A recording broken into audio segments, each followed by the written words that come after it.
Hello, welcome to the renamed Straight Man podcast. We were going to go with Modern Millennial, but we changed our minds, as great minds often do, and we decided on the Straight Man. The Straight Man. It's not a podcast about being a straight white male. It's a, Although we are. yeah, I guess. It's a term, though, for comedy, where you have the comic foil and the straight man who often sets the comic up with hilarious lines. So we'll let the audience decide who the straight man is for every conversation we have. Last week's was about autism. This week is about depression and happiness. Yeah. Depression and happiness. Great topic. Broad. Yeah. Things we all experience as human beings. Some more so than others. I've had my battles with depression and everything that entails. I don't want to go too into depth and get a YouTube strike or something. So there's certain terms that I won't use, but Good idea. yeah. But I definitely dealt with thoughts of self-negation, putting it mildly, and I acted on those thoughts a few times this year. That's the extreme case of depression, right? Definitely. Yeah. Ended up in hospital. Yeah. Still am dealing with it, but it's coming. So that's the extreme, and then how would you describe mild depression, like the day-to-day?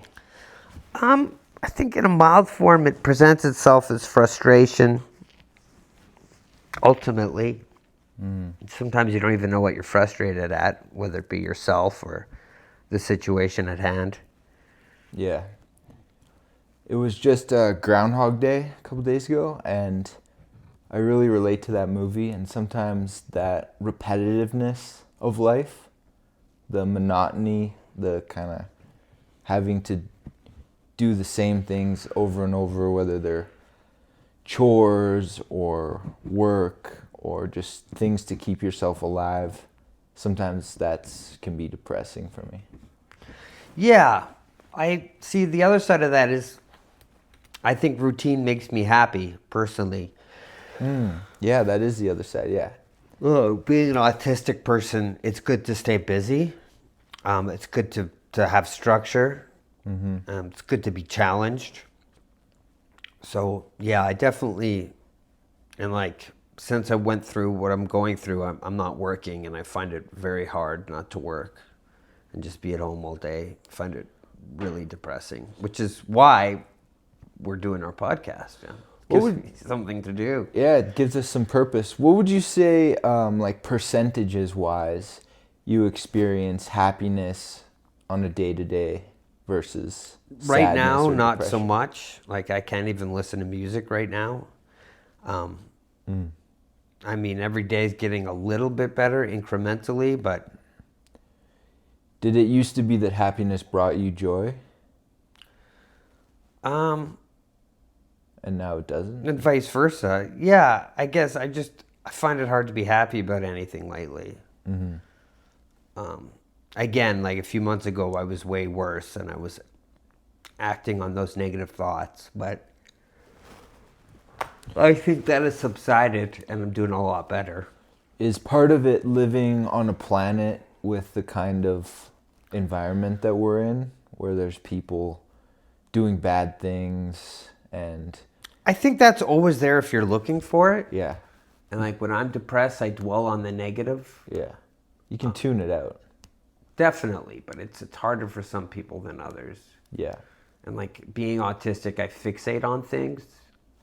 So if something's bothering me, I'll fixate on it until it drives me absolutely nuts. Yeah, I don't like the feeling of burying my head in the sand, like ostrich Yeah. syndrome or whatever they call it. But this idea that you could just not read the news or not pay attention to local politics, it feels strange to me to just tune out everything. And so many people do it. Like I was Yeah. just kind of seeing a girl who didn't know any of what's going on topically Right. in the world. And I couldn't take it. because there's no reference points for conversations. Mm. I mean, she didn't even know who the prime minister was, and that was like a huge red flag. Yeah, do you find relationships have a big effect on your emotional health, like happiness, depression? Yeah, but I find if I'm depressed, I don't even seek those relationships. Right. And I have to really push myself.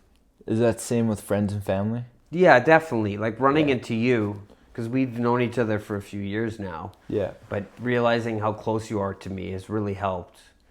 And we're able to like meet up and do these podcasts. And Yeah, and we both know the feeling of going to open mics and doing stand-up comedy, which I find it's hard for me to relate to people that don't know that feeling. Like, totally. if you know the feeling of crafting your own joke and then putting in the effort to find a stage to present it at, it gives you a certain outlook on the world where, you know, you like what was that a happiness thing for you, and it created some joy for you to do stand-up comedy? Yeah, I mean, I've taken a break for a year now, over a year. Yeah. And I But probably will go back soon, but a lot of people take breaks. yeah,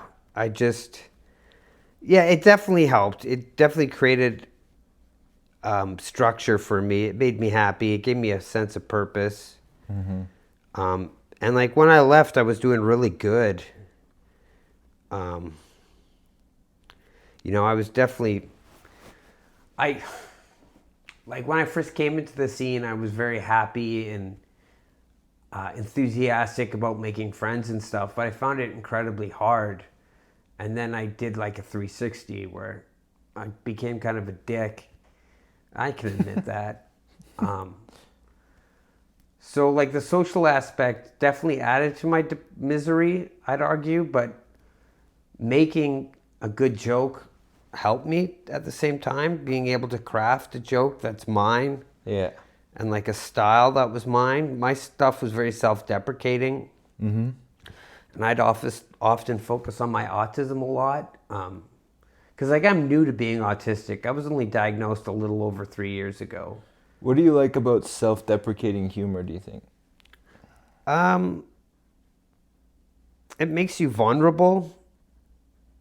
And I think that's good. A good comic is usually vulnerable. Like it gets a good response? Yeah, but is vulnerable for critique as a you know what I mean? It normalizes you. Mm-hmm. Because often people go to comics expecting the comic to rip on someone else. But if they're ripping on themselves, and I think that gives you a license to rip on other people. If you're ripping on yourself, it doesn't hurt those people as much. Is there an aspect of the truth in jokes like that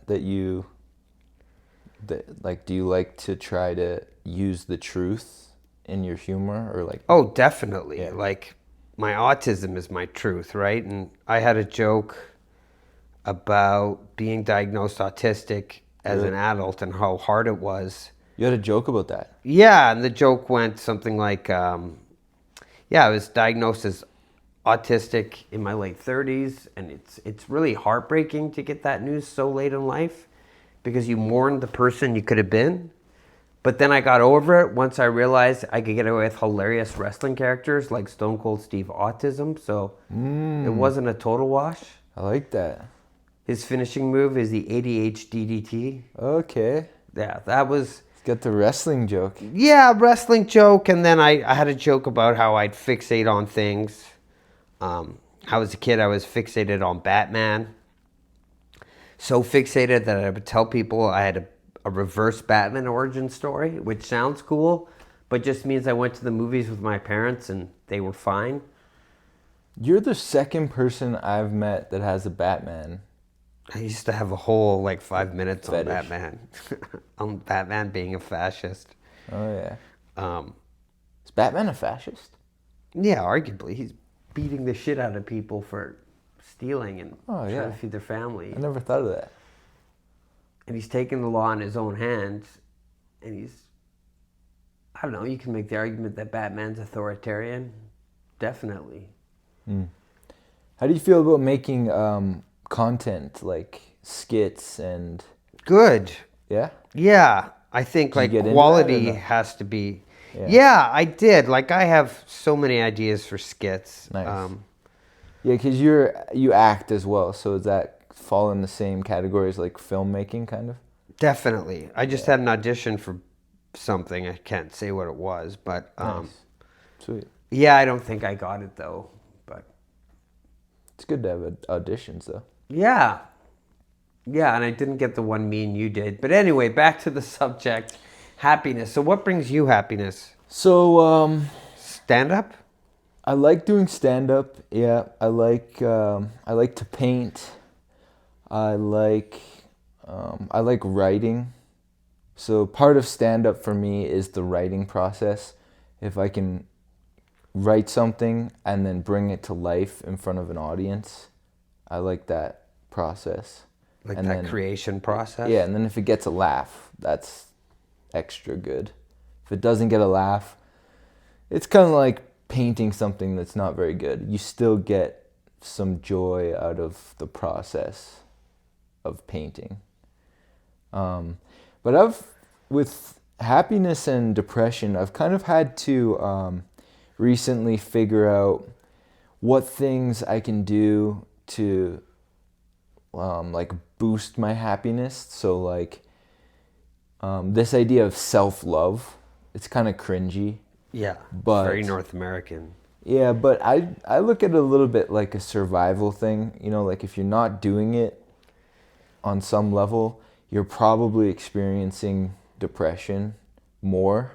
So I look at it like, would I rather be depressed or would I rather give myself things and do things that are gonna bring me joy, kind of like from time to time throughout the day. So whether that's things I like to eat or things I like to do, like hobbies, even just like having a steam shower, I look at a little bit like it's just a little bit of happiness. It's not it's not a big deal. The other thing that recently I've been doing more of is meditating.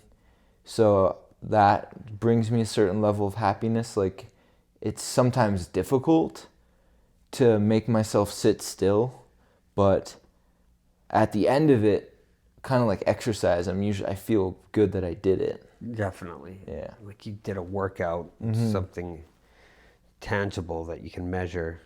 Yeah, so that's kind of where I'm at with happiness. I can be a little bit reclusive with like family and friends. Like I will, if I'm not aware of it, I'll just go weeks or months without reaching out to people that I normally would. And Does that include your mom? my mom's pretty good at keeping contact. You know, Yeah. like a lot of moms are, or Totally. dads. They feel a responsibility to keep in contact, but so I like to reciprocate. You know, like if she hasn't said anything for a couple days, I know that it's sort of as her kid, I should be saying hello. So yeah, the parents is a little bit of a different one. Yeah, I talk to my mom every night. But friendships I find hard, like especially getting into like Your 40s? yeah, midlife. It's impossible to have friends, especially. Friendships they're not natural. Like when you're in college, you're just around people that are kind of, you just tend to be friends with. And they're looking for new friends, right? People are looking for friends. You still have some friends from high school that kind of continue on. Totally. Yeah. So at our age, it's more like the friendships that you have are just because you've tried to maintain them. That's really like, I find what's going on at our age. Yeah, I mean, again, bumping into you has been really good because now we're like hanging out a lot and stuff, and we live so close to one another. I find a lot of stand-ups hang out too. Yeah, I found it like I tried to make friends when I first got in the scene with other comics, but I found it really hard. Why do you think that is? I think I was told beforehand that it was going to be hard, so I kind of went into it Someone thinking told you it, that? and it was so yeah. Someone told me that it wasn't the most conducive scene to like new comics. It wasn't the most helpful scene. Maybe that was just their jaded experience, but I kind of went into it thinking like that, and it. Do you think it's something about comedians that makes them harder to be friends with or harder to make new friends with, or like what's going on in the comedy scene? I think it depends on what city you're in ultimately. Because I made a movie about stand-up comedy in Vancouver, and I found it Yeah, what was that called? Alone Up There. You can Alone watch Up it on There. Tubi. Cool. Yeah, I produced it. Nice. Yeah, and I mean, we got to interview a lot of local Vancouver comedians, like Simon King, and he was great. And then we interviewed people like Mark Maron, Mike McDonald, big comics. Mike McDonald's no longer with us, actually. Jeremy Holtz, Alonzo Bowden. And then we, again, I'm sure they were really down to earth because they were on camera, but we met some local Vancouver comedians who were great. Like Maddie, oh God, that really funny dude that passed away. There's a picture of him at the Laugh Shop. They do a memorial show for him every year.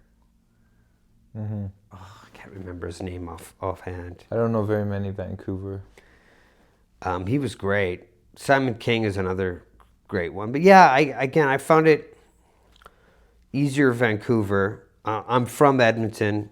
I've never really been that fond of Calgary, and maybe I haven't given it much of a chance, but I was born here and left here when I was about 10, but didn't have the best experience at schools here. And maybe that tarnished my perception of everything. You don't really, you feel like a bit of an outsider in Calgary? Like Yeah. Okay. And like being autistic, like double outsider. But Right. and again too, I thought I would find a home with a lot of other like-minded progressive, so-called progressive comedians, but I tried to lay that olive branch down a few times, and every time I was rejected, and I took a lot of it personally, which I probably shouldn't have, but You think part of it is the progressive, like your progressiveness? I found Makes like it- it became a competition with progressive people. Who's Really? more progressive? Really? Yeah, and like there was too much. That sucks. And like being involved, I'm not involved anymore, but I was involved in some like far left groups here in town, and I don't know, I've now kind of think that the left has a habit of going after one another instead of being like a unified team. We talking like Communist Party? No, they'll just call each other out for nonsense when they're on the same team. Yeah, and I mean that's a common adage with the left that they eat their own. Right. But like I've had a political epiphany over the past few months, and maybe I'm not as far left as I thought.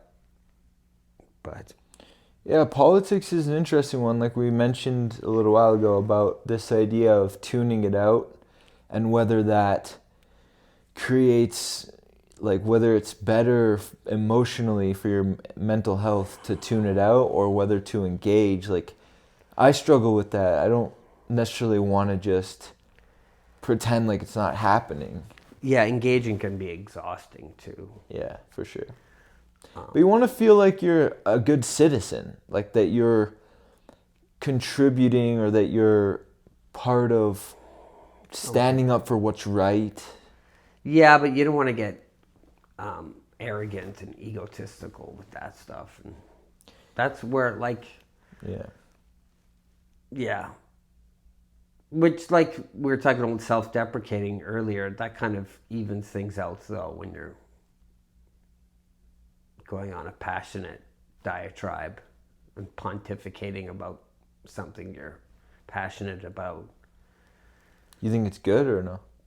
Which? To do that? To pontificate? No, not as a comic, because it's kind of pandering. Right. And like, you know, you want to win some people over for sure, but you don't want to The audience doesn't. say I can only. Yeah, the only way to win you over is to think like you and be like you. Right. And like I fell into that trap.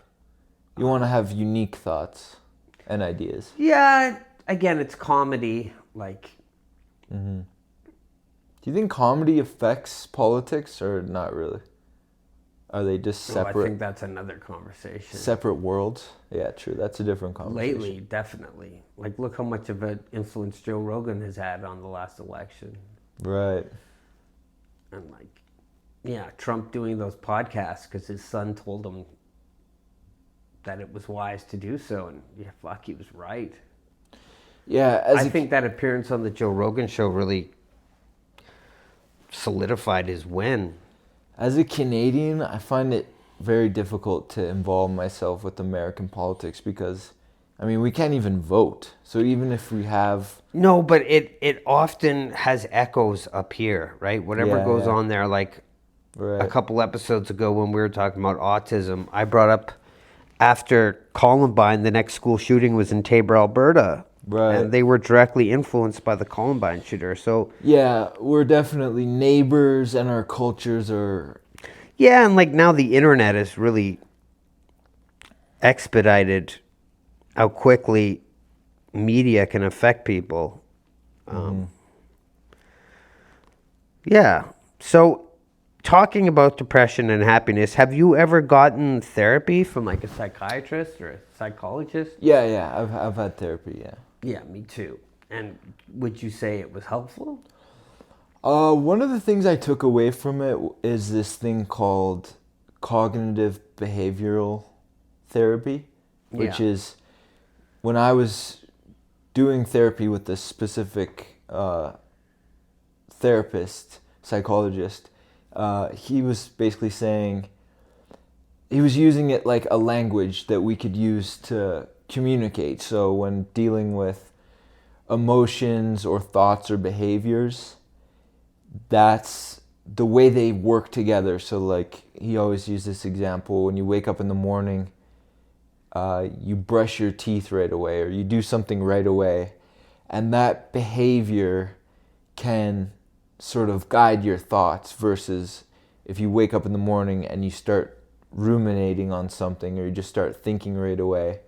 So he was using it as a way of saying, this is one of the ways that the human brain works. If you do a certain behavior, it will trigger certain thoughts. And it's kind of back to that idea of self-care, is like if you're doing behaviors that are kind to yourself or that you like to do, it will produce thoughts. It will trigger thoughts that are also more kind or like more positive. Yeah, I went through a lot of that. I spent some time in the psych ward and then it did a day hospital stint. Yeah. But yeah, that was a lot of what they touched on, definitely. So, Right. And I myself, again, obviously been in therapy and I do find it helpful. It's just, it's hard to keep it consistent. Yeah. Whether it be for monetary reasons or... What were the messages that you took away from therapy? Like, self-care. yeah. Being a big one. Breathing techniques have been very helpful for me as well. Box breathing, learning that's been really helpful. Right. Box breathing, yeah. Which I'd recommend to anyone experiencing stress or What do breathing techniques do? anxiety. Is that to control anxiety? Yeah, definitely. Okay, so it dissipates. And just to regulate as well. Right, yeah. right. Which I find very I hard. think that's how I use meditation. Yeah. Same way. Same. Yeah, and it can provide the same service, definitely. Right. So back to self-care. What types of things work for you? Like when you try to practice self-care? I always say meditating, but I don't do it enough. Yeah. But I know it's helpful. Meditating, yeah. Talking to my parents is helpful as well. What would you say is hard about meditating? Turning my brain off. Like staying still? Yeah, getting in that zone. Staying That still. meditation zone. Is it like the self-discipline of forcing yourself to sit? I think so. Yeah. Yeah, self-discipline is tricky. Like, I find with my self-discipline, it really comes and goes. Like, some days I can force myself to do my chores, Your pace is always clean. get laundry done, wash my bed sheets, do the dishes, go grocery shopping. Or some days I just, for whatever reason, it's like I won't do it and I can't make myself do it. There's no amount of discipline that will, like, it's really weird. I find that strange. Like, why? It's almost like fighting with my inner toddler. Totally. Like, sometimes I'm just like, I'm resistant to it. I'm like, no, I won't do that. Even with things like stand-up comedy, I know that I should practice, or I know I should go out to an open mic, and then sometimes I'm just resistant, and I think like, Is that no. anxiety though? I don't think it's anxiety, maybe. Because when I first started doing the open, Because it's not anxiety with chores. I'm not anxious to do the dishes. I just don't want to. yeah. I See, don't- when I first started open micing here, I was so anxious before I get on stage, before I'd even get to Yeah. the block. Oh, I get it for sure. I'm not saying I don't get anxious, but I'm just saying the actual getting myself out the door to go grocery shopping or to go even to hang out with a friend, like it's self-discipline of like, okay, I haven't talked to this person in a while. They were the ones that reached out to me last time. It should be my turn to say, do you want to go grab a drink? And I can't force myself to do it, even though I want to hang out with them. Yeah. It's really weird. So, but with meditation, I've got to a point where I can make myself do it when I don't want to. So some things I'm more comfortable with the idea of force. Like certain things with self-care. One of the easiest things for me is taking a shower. If I'm feeling low or depressed, I can almost always make myself have a shower because there's something relaxing about it. See, I find that so hard. When I'm depressed, I don't want to shower. Yeah, I believe that. I think some people, like, our self-care methods are going to be different. Definitely. Sure. Yeah, I would go until I was really ripe and smelly. What would be one of your first ones that you could do easily, even if, like, would it be having a nap, like just lying in bed? No, that's not good either. But no, I'm saying something you can easily do when you just need to, like, self-care. Well, I find lying in bed really counterproductive. You may think it's self-care, but it's bad. You think it's bad all the time? Yeah. You never think it's good self-care? No, not really, unless you're tired and you need to lie in bed. I So think it's- bed is just like a coffin of depression. Really? What about TV? No, TV's good. 'Cause TV's TV good. requires you to think. I mean, it depends on what TV you're watching. Like a Interesting. documentary where your brain's thinking and stuff. That's better. Yeah, and like lately I haven't had the desire to watch anything. Since I went through this in August, it's been so hard for me. I dated a girl and she would always watch the same show over and over. What show? Friends. Yikes. Yeah, I thought that was interesting because... Never seen a full episode of that show. No. But what do you think of this idea of doing, like, self-care in terms of a habit that might not be beneficial? Like, I use the example of going Smoking back to weed? bed, but smoking weed, drinking alcohol, having a coffee. There's these things that we do, like, I think they're also called self-soothing. Yeah, but the coffee's good for me because it kicks my butt and I'm productive after I have a coffee. And I don't want to just sit around. Yeah, like lying in bed can be self-soothing, even though you're describing it as bad. Yeah, I think my perception of it's bad because of what I associate it with. Yeah. But yeah, I think you're right. That's up to the individual. But if you're going through depression, a bed is not a good place to be. I think of a lot of chemicals as bad, self-soothing, like coffee, alcohol, weed. Again, I think it's all relevant to the person. Narcotics, obviously, yeah, because then you build up a dependency on them to make you happy. Like Right. smoking, for instance. When I was going through all of my stuff in July and August, I couldn't stop smoking. Smoking cigarettes. Yeah, So is that, would you say it makes you happy though? Temporarily? for like a few seconds. Yeah, see, It's just an endorphin release, right? that's the hardest part about it because it's actually it's like part of self-care in a way, self-love, because you're giving yourself some happiness, but it's not long-term. No, not at all, and it's fleeting, Yeah. definitely. This is like when I was in therapy, this is a lot of the messaging that I got, which is habits that are actually long-term happiness versus short-term pleasure. Like try to do long-term happiness habits. Yeah. Yeah. But it's not easy. It's hard to be happy right now. Almost everyone has a vice. I remember when I was living in Toronto, I worked with this lady, and one time she came over to me and she goes, "What's your vice?" Like she was really curious to know like what I did when I wasn't at work. That was my go-to. yeah. I thought it was an interesting question. Like she seemed so curious to know. Maybe I seem straight-laced at work. So she was But kinda, vices can be like this would be a healthy vice for us to do this every week, which we plan on doing. That's positive. Gets us out of the house, creates a sense of structure. Hopefully, we can get the word out and like reach as many people as possible on these issues. yeah. I think of podcasting. We talked about this a little bit, but I think of it as an art form. Conversations and filmmaking or audio, like broadcasting, and I think it can be both, though. I think you can make good art and you can make bad art. So there's the risk that we're engaging in the process of making bad art right now. Yeah, but I think if it's informative, and I mean, What do you think's informative about it? about this podcast, Yeah. I think it gives two perspectives that are often carried by many folks. And